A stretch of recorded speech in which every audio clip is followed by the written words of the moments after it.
खुदा जाने के मैं फिदा हूं।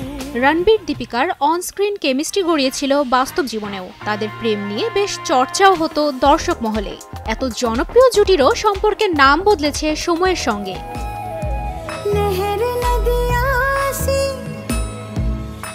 তবে তাদের ভক্তদের জন্য আসছে সুখবর। প্রায় 10 বছর পর আবারও বড় পর্দায় জুটি বাঁধছেন তারা। ভারতীয় সংবাদ মাধ্যমে জানা যায় 1956 সালের জনপ্রিয় ছবি চোরি চোরির রিমেকে দেখা যাবে তাদের। আর সিনেমাটি পরিচালনার দায়িত্বে থাকবেন অয়ন মুখার্জি, যিনি এর আগেও এই জুটিকে নিয়ে নির্মাণ করেছেন সুপারহিট সিনেমা ইয়ে জওয়ানি হ্যায় দিওয়ানি। মূল গল্পে আধুনিকতা যোগ করতে নির্মাতা বেশ কিছু নতুন টুইস্ট যোগ করছেন। এই সিনেমা দিয়েই প্রযোজক হিসেবে নাম লেখাবেন রণবীর কাপুর। তার দাদা রাজ কাপুরের স্বপ্নের স্টুডিও RK ফিল্মস পুনর্গঠন করার লক্ষ্যে নতুন এক প্রজেক্ট শুরু করতে যাচ্ছেন এই তারকা।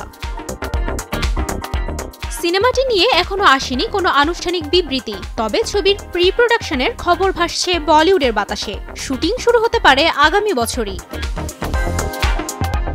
ছবির জন্য নায়িকা হিসেবে বেছে নেওয়া হয়েছে বলিউড সুপারস্টার দীপিকা পাডুকোনকে। প্রাক্তন প্রেমিকাকে বেছে নেওয়ায় আলোচনা হচ্ছে রণবীরকে নিয়ে।